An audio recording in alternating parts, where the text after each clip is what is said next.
side hustles you need to do before the competition finds out. So if you clicked on this video, there's no need to waste any time. Let's just get right into it. Number 1, which is my favorite, rent out your pool. Now, you may rent out your house or an apartment using platforms like Airbnb, right? But what do you do if you want to rent out your pool? You can use a platform called Swimply. Swimply gives you the opportunity to make extra cash while letting folks swim in your pool. Why not let someone take a skinny dip in the pool and some clean water while you in the house munching on some hot chips and some cheese? I mean, it's a win-win situation. See, not everyone is doing this side hustle, but unfortunately, not everyone owns a pool in their backyard. However, if you one of those people that so happen to have a pool, why not let someone take a nice stroll in some water? Now, you could take it a step further and just buy a pool and negotiate a deal with a homeowner or a landowner. You could say things like, hey, if you let me place a pool here, I can give you the certain percentages from the pool rental profits. Now, it sounds good on paper, but actually getting someone to agree may be challenging. Either way, nothing comes easy in this life that we call hustle. Now, how does Swimply works? Well, I'm glad you asked. Number 1, you just got to get on the website and list your pool. You will also provide details about the pool, such as the size, amenities, and availability, and rules guests needs to follow. Now, when someone is interested in renting out your pool, just like Airbnb, you get a booking request. Now, once the guest is finished, Swimply will immediately release a payment to you. Throughout the process, Swimply provides communication tools for the host and guests to coordinate details and address or any issues that may arise. Now, this is an incredible side hustle that the competition is definitely going to pick up sooner or later. A guy from Oregon made about $177,000 by renting out his pool in his own backyard. Now, sharing a pool could be a terrific way to generate passive cash, of course, but there's also upkeep costs and hosting responsibilities. Alright, coming at number 2, becoming a morologist. Now, I know what you're thinking. You may be thinking, and I quote, what the hell is a morologist? Well, it's not common in the States, but don't be surprised if you hear about one or see one in America. A morologist is a commonly recognized term, however, based on the root word morology, which comes from the Greek word mythology, meaning that the word is pertaining to someone that is in mourning or lamentation. That is particular in a ritualistic or ceremonial context. In other words, a morologist is a professional mourner, someone who is paid to attend a funeral to mourn over someone's death. These individuals may have a specific knowledge or skills related to cultural practices surrounding people's death. Now, I know you're wondering that, hey, how can I become a professional mourner? Well, before you just go out there and hustle at somebody's funeral, I will say this. You should have some type of consideration before even considering doing something like this. It's good to have cultural sensitivity since you probably be new to the culture, and it's good to have ethical consideration as well. Another big thing about this is networking. Who do you know? This is not a popular profession in America, and you won't find it on Indeed or any other job search website that's out there. Now, you could earn certifications that can give you some type of notoriety, but it's not a prerequisite as for right now. But certifications would definitely be a plus to help you with your networking skills. Now, if you're a bona fide hustler and you really want to get into something like this, websites like PubMed,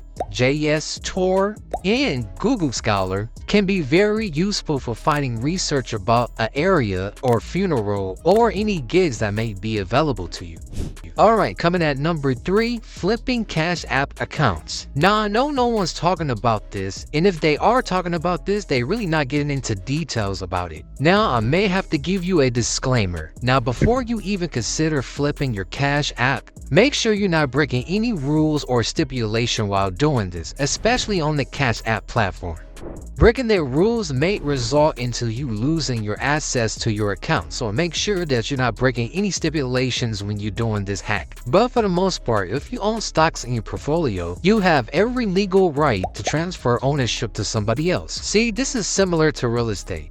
buy property, work on it, resell it for profit. With Cash App, you can own an account, invest in stocks, grow a profitable portfolio, and sell it. See, I like to call it another form of digital real estate. This is a risky side hustle, so I only advise you to really study and practice investing before you could do something like this. Now the question is, can I really sell ownership of my portfolio? And the answer is yes. You can give someone else ownership of your stock portfolio either by gifting existing shares or by purchasing additional stock and transferring ownership. A brokerage account allows you to transfer all or some of the portions of your shares to another recipient. This process is usually made easier if the recipient has the same account as you. Now, how can I make profit by flipping Cash App's accounts? Now, if you have $5,000 in your Cash App portfolio and it's projected to make $9,000 in the portfolio because of the trajectory of how the stock market is trending,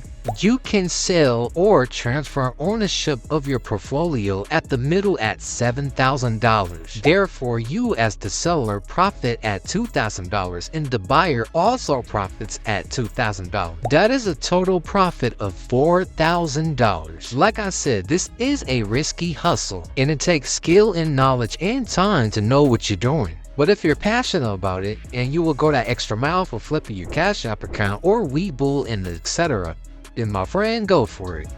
Alright, number 4 on this list, becoming a professional line setter. Waiting in a long line for a concert, event, or product release can be tedious. But what if I told you that you can get paid to do so? Through freelancing sites like TaskRabbit and Craigslist, professional line setters can charge about $25 or more per hour. Now, TaskRabbit and Craigslist is somewhere you want to start, but you also can try Spotblaze. Spotblaze is not popular like TaskRabbit, but you can sign up, create your profile, and browse through listings. Apply for those listings and communicate with the clients. Complete the task at a professional manner, and then you get paid. Waiting in line may earn you about $50 to $200 or more for a single assignment, depending on the location and on the task. Let's face it, people love to save time because it's such a convenience for them. This is most definitely a legitimate hustle that is not pretty much talked about like it needs to be.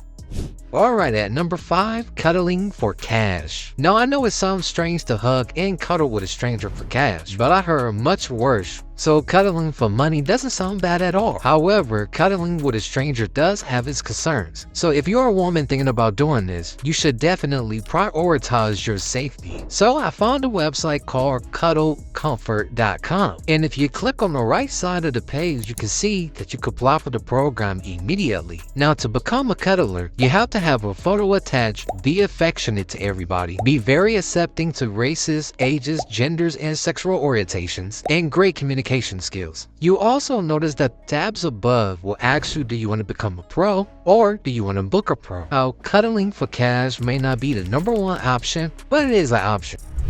Now let's run down all the side hustles that we just discussed. Renting out your pool on Swimly. You could potentially make $50 to $500 per hour on that platform. Number 2, becoming a meteorologist. According to online sources, you can make about $50,000, maybe $75,000 per year. Now, number 3, flipping Cash App accounts. Doesn't have a capped salary. Depending on the market and the trajectory of the stock market, the possibilities could be unlimited. Number 4 is line sitting, and you can make between $50 to $200 per transaction. Now, at number 5, we got cuddling for cash.